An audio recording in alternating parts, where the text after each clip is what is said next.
¿Qué tal? Muy buen día a todos. Mi nombre es Johan Eduardo Regalado Chiñas. Ese es un video que estoy presentando para la materia de máquinas de flujo. Y el tema del que voy a hablarles este día es sobre las turbinas hidráulicas. Bien, por definición tenemos que la turbina hidráulica es una turbomáquina motora que convierte la energía cinética y potencial del agua en energía mecánica rotacional.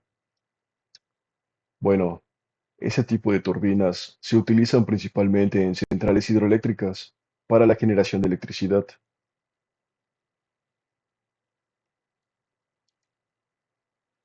Los componentes principales de esta vienen siendo lo que es el rotor, que es la parte giratoria de la turbina donde se montan los álabes. De ahí, pues, por consiguiente, seguimos con los álabes, o también conocidos como paletas. Estos elementos son los que reciben la energía del fluido. Después de esto viene la parte del estator, que es la estructura fija que dirige el flujo del fluido hacia el rotor. También tenemos lo que viene siendo la carcasa, que es el envolvente que contiene y guía el fluido a través de la turbina. Y por último, tenemos el eje, que es el encargado de conectar el rotor a un generador eléctrico o a otra maquinaria. Bueno, el funcionamiento de estas turbomáquinas consta de cuatro pasos, el cual el primero viene siendo lo que es la entrada de agua. El agua se dirige hacia la turbina a través de una estructura de admisión que controla el flujo. Después, por consiguiente, el paso que sigue es convertir energía, donde el agua fluye a través de los álabes de la turbina y así transfiriendo su energía cinética y potencial al rotor de la turbina. Por consiguiente, viene el paso de movimiento rotacional. Bien, como el agua fluye a través de los álabes, hace que ésta provoque que el rotor gire debido a dicha fuerza, convirtiendo la energía del agua en energía mecánica rotacional. Y por último paso, tenemos lo que es la salida de agua. El agua de la turbina sale con menos energía después de haber cedido parte de su energía al rotor. Prácticamente como se puede apreciar en este GIF, es como el agua viene con dicha velocidad y al transferir energía de energía potencial, genera energía, pero para eso tiene que perder energía el agua, entonces ya saldría con menos impulso. Bien, viene la clasificación de las turbinas.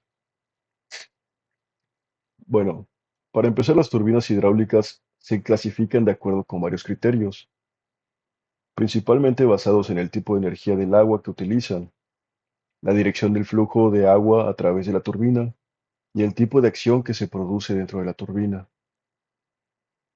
Estas se pueden clasificar según el tipo de energía del agua, donde entran las turbinas de acción y las turbinas de reacción. En las turbinas de acción, pues podemos hablar de que estas utilizan principalmente la energía cinética del agua. También otro punto es que el agua se expande completamente en toberas antes de entrar en contacto con los álabes del rotor. Un ejemplo de estas turbinas vendrían siendo las turbinas Pelton. Y por otro lado tenemos las turbinas de reacción. Estas utilizan tanto la energía cinética como la energía de presión del agua. También la expansión del agua ocurre tanto en los álabes estacionarios como en los álabes móviles. Y ejemplos más claros de estas turbinas de reacción vienen siendo las turbinas Francis y las turbinas Kaplan. También podemos clasificar las turbinas según la dirección del tipo del flujo de agua. En estas tenemos los que son las turbinas de flujo radial.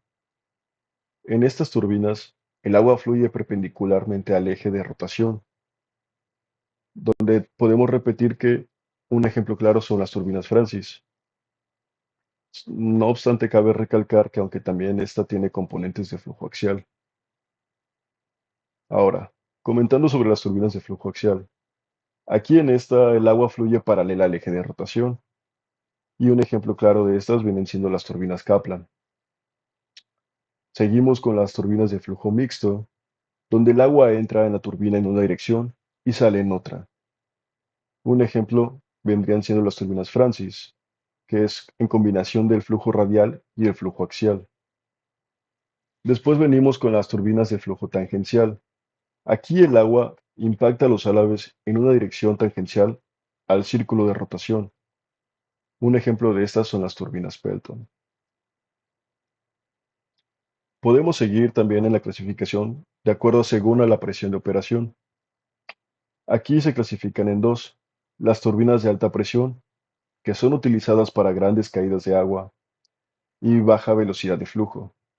Un ejemplo son las turbinas Pelton. Y también venimos a hablar con las turbinas de baja presión, que son utilizadas para pequeñas caídas de agua y alto caudal, donde las turbinas que más se ocupan son las turbinas Kaplan. También podemos clasificarlo de acuerdo a los tipos principales de turbinas hidráulicas.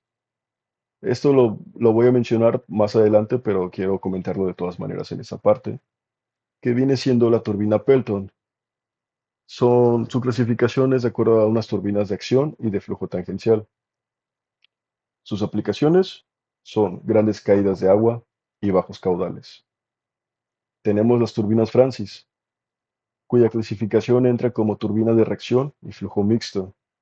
Las aplicaciones de estas son las caídas de agua medias y caudales moderados. Y por último tenemos en esta clasificación las turbinas Kaplan, cuya clasificación son turbinas de reacción y de flujo axial. Sus aplicaciones son para pequeñas caídas de agua y altos caudales. También podemos clasificar estas turbinas según el número de etapas. Turbinas de una etapa, que constan de una sola etapa de alaves móviles y estacionarios, utilizadas principalmente en aplicaciones con caídas de agua considerables. También tenemos las turbinas de múltiples etapas. Estas constan de varias etapas de alaves móviles y estacionarios para manejar grandes variaciones de caudal y presión. Son utilizadas en aplicaciones donde se requiere un control preciso y eficiencia a lo largo de un amplio rango de operación. Por último, en las clasificaciones tenemos según el tipo de montaje, donde hablamos de las turbinas verticales. El eje de rotación es vertical, como su nombre indica. Comúnmente son utilizadas en instalaciones donde el espacio horizontal es limitado. Y por consiguiente tenemos las turbinas horizontales, cuyo eje de rotación por ende es horizontal, y son utilizadas en aplicaciones donde hay suficiente espacio horizontal y se busca facilidad de mantenimiento.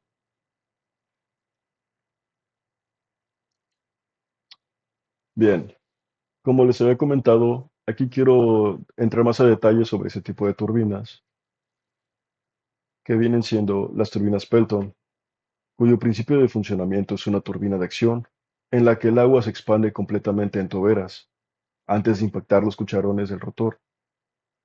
Sus aplicaciones son ideales son para altas caídas de agua y bajos caudales. Turbinas Francis, cuyo principio de funcionamiento es una turbina de reacción y flujo mixto donde el agua se expande parcialmente en los álaves estacionarios y móviles. Aplicaciones, pues es adecuado para caídas de agua a medias y grandes caudales. Y por último tenemos las turbinas Kaplan. Su principio de funcionamiento es que es una turbina de reacción y flujo axial, con álaves ajustables que optimizan el rendimiento a diferentes caudales y caídas de agua. Aplicaciones para esta: ideal para bajas caídas de agua y grandes caudales. Bien, aquí como pueden apreciar, tal vez no a grandes rasgos, pero inserté unas imágenes donde se puede apreciar las diferencias de dichas turbinas. En general, solamente todo se resume en esas tres turbinas y el tipo de aplicación que se le vaya a dar. Ahora, para esto vamos a hablar ahora del triángulo de velocidades. El triángulo de velocidades es una herramienta fundamental en la ingeniería de turbomáquinas, incluida la ingeniería de turbinas hidráulicas, para analizar y diseñar el flujo de fluidos a través de las paletas de una turbina. Este análisis ayuda a comprender la relación entre la velocidad del fluido, la velocidad de las paletas de la turbina y la velocidad relativa del fluido respecto a las paletas. Más adelante les daré una explicación más detallada,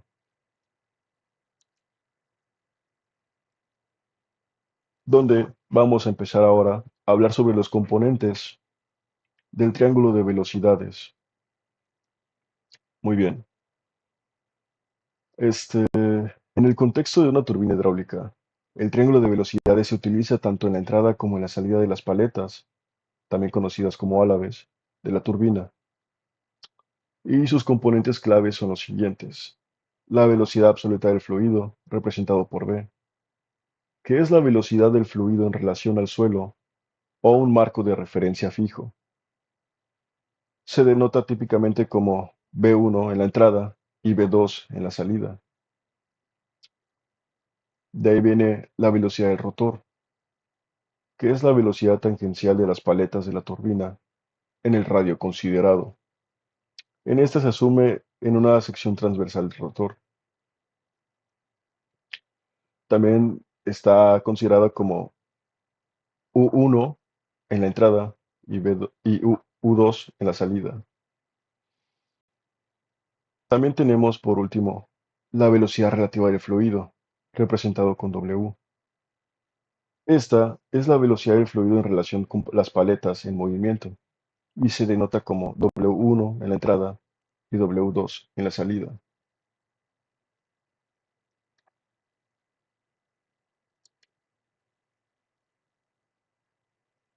Muy bien.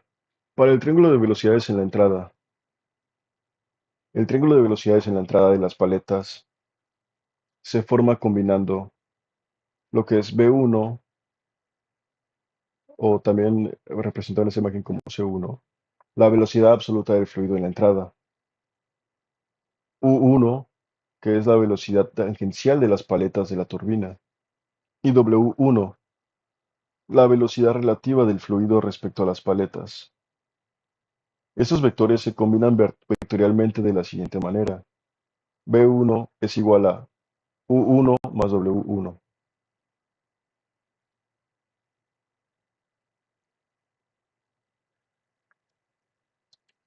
Ahora, sobre el triángulo de velocidades en la salida. De manera similar, el triángulo de velocidades en la salida de las paletas se forma combinando V2 como la velocidad absoluta del fluido en la salida, U2 como la velocidad tangencial de las paletas de la turbina, asumida constante, y W2 la velocidad relativa del fluido respecto a las paletas. Estos vectores se combinan vectorialmente de la siguiente manera. V2 igual a U2 más W2.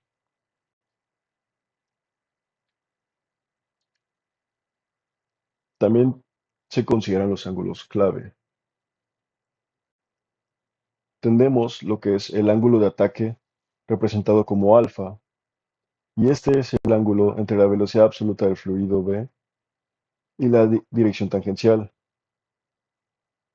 También tenemos como alfa 1 como representado en la entrada y alfa 2 representado en la salida.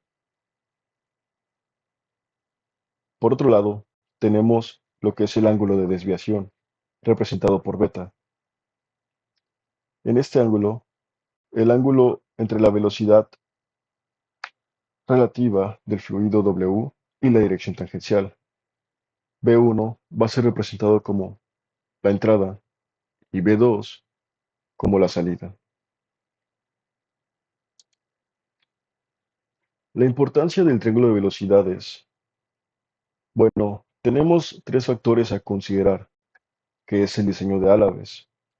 Esta determina la forma y el ángulo de los álabes de la turbina para maximizar la transferencia de energía. De ahí tenemos lo que es la eficiencia de la turbina. Ayuda a calcular la eficiencia hidráulica de la turbina, que es crucial para el diseño eficiente de la turbina. Y por último, tenemos el análisis de rendimiento. Permite analizar y optimizar el rendimiento de la turbina bajo diferentes condiciones de operación.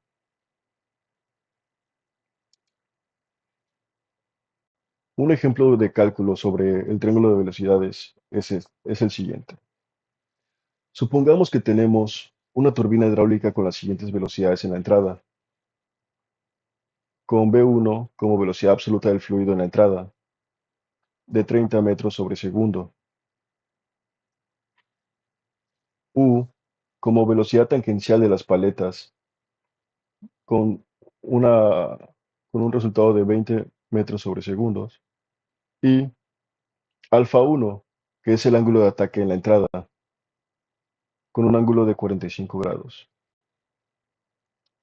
Para encontrar la velocidad relativa del fluido en la entrada, W1, el primer paso será descomponer V1 en sus componentes tangencial y radial, usando el ángulo alfa 1,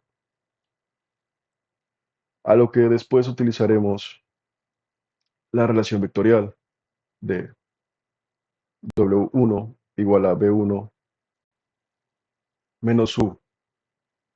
Si alfa 1 es 45 grados, el triángulo de velocidades puede ayudar a calcular W1 considerando las componentes de V1 en las direcciones tangencial y radial.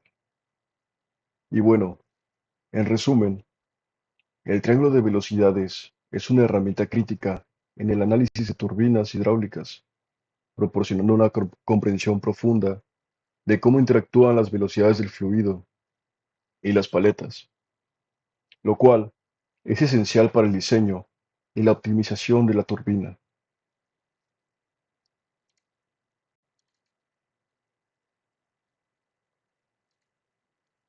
Muy bien, ahora sí, les voy a explicar a mostrar más bien tres ejercicios de turbinas. Y este es el primero. Una turbina tangencial desarrolla 7.200 caballos de fuerza a 200 revoluciones por minuto bajo una carga de 790 pies y una eficiencia de 82%. Si la relación de velocidad es de beta igual a 0.46, determine: inciso A, el diámetro de la rueda; inciso B, el caudal.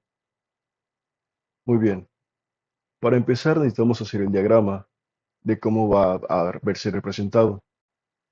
Ahora sí, teniendo los datos representados, donde P viene siendo la presión representado en caballos de fuerza, donde N van a ser el número de revoluciones, que va a ser 200 revoluciones por minuto, H representado como altura,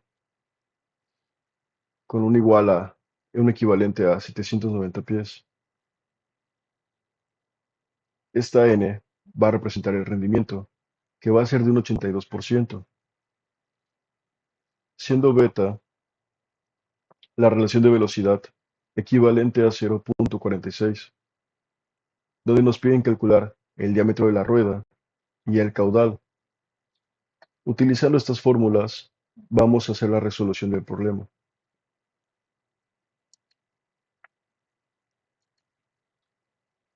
Bien, teniendo en cuenta las fórmulas que la mostré previamente, tenemos que perdón, tenemos aquí la fórmula que mostré hace un momento, y simplemente haciendo un poco de álgebra obtenemos esta nueva fórmula,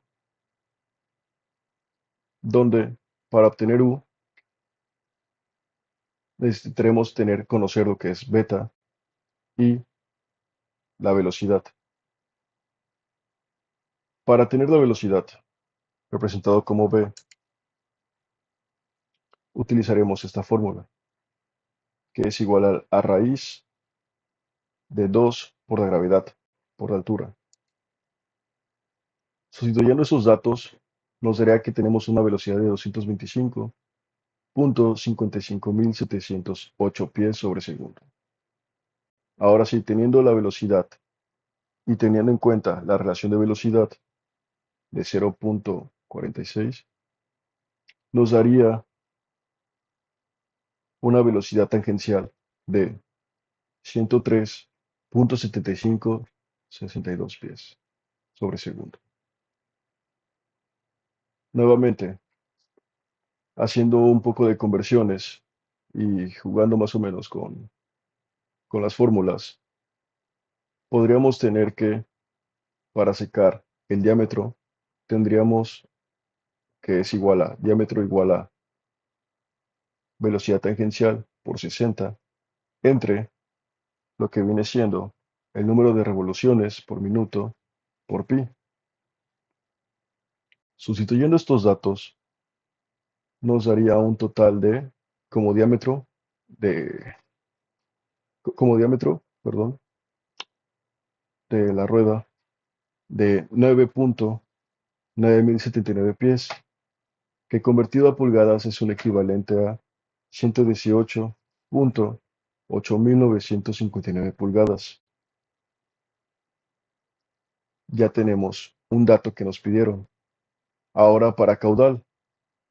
Tenemos que para el caudal utilizaremos esta fórmula que es igual a caudal, que es igual a potencia entre gamma, que viene siendo el peso específico, y el peso específico del agua, que es con lo que estamos trabajando, por la altura, por el rendimiento. Ok, para la potencia que nos es entregada en horsepower, haremos una conversión nada más aquí sencilla para tener ya más los mismos valores representados en el mismo sistema. Ahora sí, sustituyendo los datos que tenemos en la fórmula, nos daría que tenemos un caudal de 97.9647 pies cúbicos sobre segundo. Con esto ya tenemos un problema resuelto. Ahora, para el siguiente ejercicio, tenemos que el inyector de una turbina Pelton suministra un chorro de 70 metros sobre segundo con un caudal representado como Q de 1500 litros por minuto, con la velocidad tangencial del ala B representado como U igual a 0.5 por raíz de 2 por gravedad por altura. El diámetro del rodete es 30 veces mayor que el diámetro del chorro y nos pide calcular, inciso A, el diámetro del rodete, inciso B, la velocidad en revoluciones por minuto e inciso C, la potencia desarrollada. Aquí les traté de mostrar un diagrama de cómo está trabajando, cómo representaría más bien el problema, visualizándolo. Y bien, el problema nos da los datos que viene siendo la velocidad del chorro de 70 metros sobre segundo, un caudal de 1500 litros sobre minuto. Y la velocidad tangencial del ala B. Aquí como dato a mencionar, ¿por qué, por qué la velocidad tangencial? Como les había explicado hace unas diapositivas, esta es una turbina Pelton y las turbinas Pelton trabajan con velocidad tangencial. Bien, dejando esto en claro este dato, vamos también con el siguiente, que es el diámetro del rodete, que viene siendo igual a lo que es 30 veces mayor que el diámetro del chorro. Las fórmulas que vamos a ocupar son caudal, que es caudal igual a velocidad por área. El área, pues tenemos ahora sí que el área aquí representada esa fórmula. Tenemos la velocidad tangencial, que es igual a la relación de la velocidad por la velocidad. Y a su vez también tenemos que la velocidad tangencial es igual a el número de revoluciones por minuto por pi por el diámetro sobre 60. Y también tenemos que la potencia es igual a gamma o peso específico, representado con el signo gamma, por el caudal por la altura. Teniendo todos estos datos en cuenta y las fórmulas, podemos continuar al procedimiento. Aquí nuevamente con un poco de álgebra, simplemente hacemos unos cambios para la fórmula que vamos a ocupar, teniendo todo esto. Ahora sí, para sacar lo que nos pide primero, sacar el diámetro del rodete. Para sacar el diámetro del rodete, necesitamos calcular primero el caudal, porque es la incógnita que nos falta. Y para calcular el caudal simplemente hacemos unas conversiones para tener ahora sí de litros a minuto a metros cúbicos sobre segundo. Ahora sí simplemente hacemos un poco de conversiones y nos da que el caudal en metros cúbicos sobre segundo es igual a 0.025. Ya teniendo este dato podemos sustituirlo en la fórmula que viene siendo como se presenta aquí a continuación, dándonos un total o un diámetro aquí de 0.02132 metros. Qué bien. Como les dije, tenemos que el diámetro, perdón, que el diámetro del rodete es igual a 30 veces el diámetro del chorro. Por lo tanto, si hacemos un poco de conversiones aquí, simplemente sustituimos y tenemos el, que 30 por el diámetro del chorro nos daría el diámetro del rodete que es igual a 0.6397 metros, dándonos un equivalente similar a 640 milímetros. Ahora sí, ya tenemos calculado lo que viene siendo el diámetro del rodete. Para el inciso B, que nos pide la velocidad en revoluciones por minuto, utilizaremos esta fórmula, considerando que ya tenemos el diámetro equivalente a 640 milímetros. Bien, dicho esto, tenemos que la velocidad es igual a esto y a esto. Por lo tanto, tenemos que la altura también es equivalente a esto o a esto, que viene siendo 250 metros. Ahora sí, utilizando las fórmulas que tenemos, simplemente sustituimos y nos daremos de que la velocidad tangencial es equivalente a 35 metros sobre segundo. Como ya tenemos este dato, vamos a hacer unas conversiones en esta fórmula, ya que lo que nos pide es calcular el número de revoluciones. Entonces, haciendo un poco de álgebra en esta fórmula, tendríamos esta fórmula que vamos a ocupar, que es el número de revoluciones es igual a la velocidad tangencial por 60 y todo esto entre pi por el diámetro. Bien, teniendo eso en cuenta y sustituyendo los valores, nos daría un total de que nuestro número de revoluciones es igual a 1044.45 revoluciones por minuto.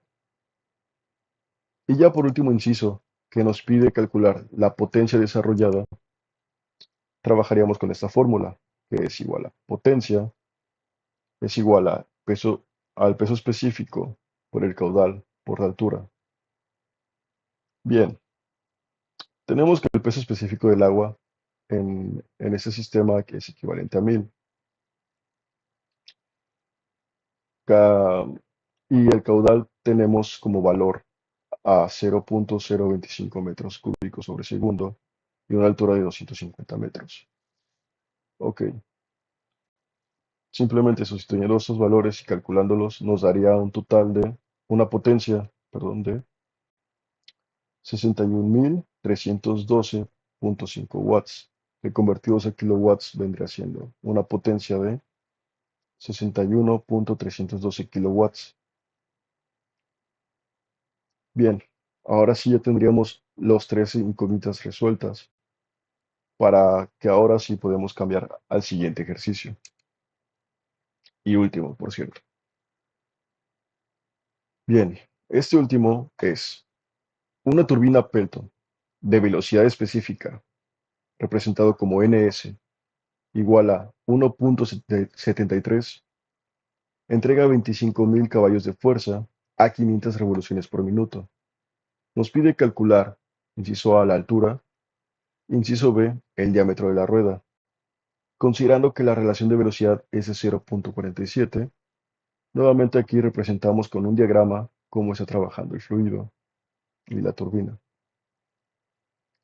Bien,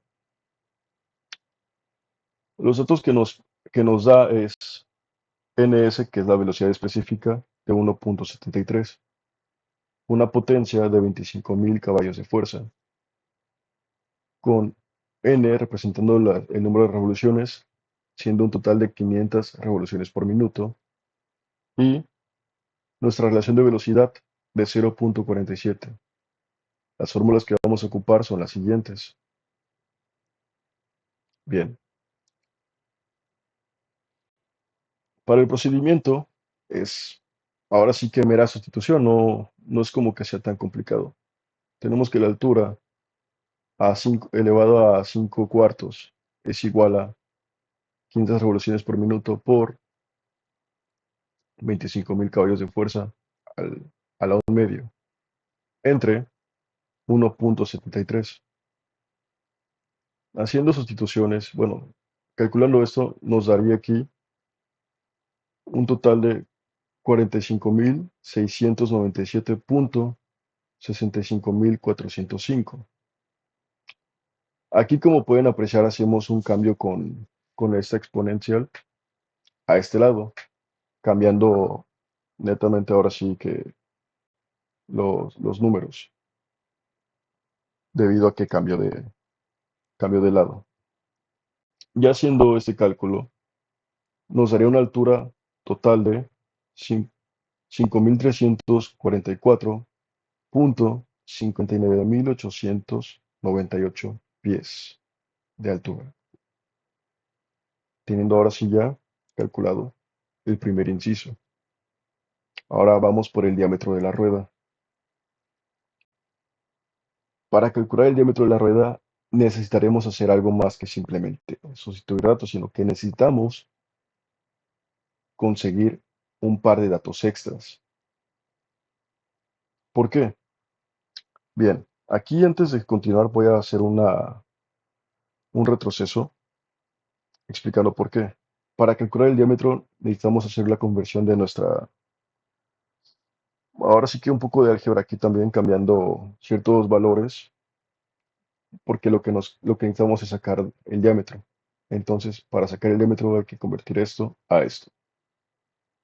El detalle está en que no tenemos la velocidad tangencial representado por U.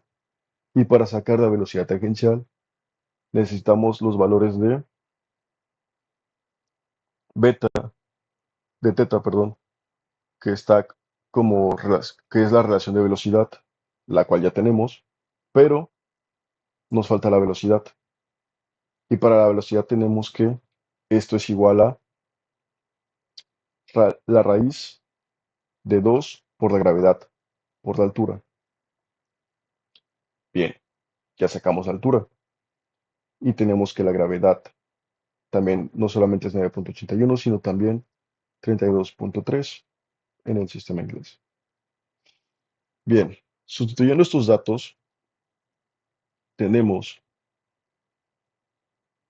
que la velocidad es de 586.6.789.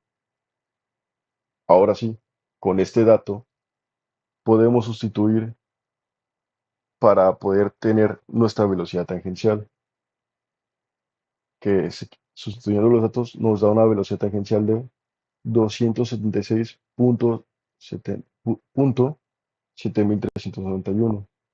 Ahora sí, teniendo nuestra velocidad tangencial como un dato para sacar nuestro diámetro, simplemente sustituyendo tenemos que nuestro diámetro da un total de 10.5324 pies. Y bien, ahora sí que este es el fin de la explicación y del video. Espero que les haya gustado y muchas gracias. Hasta luego.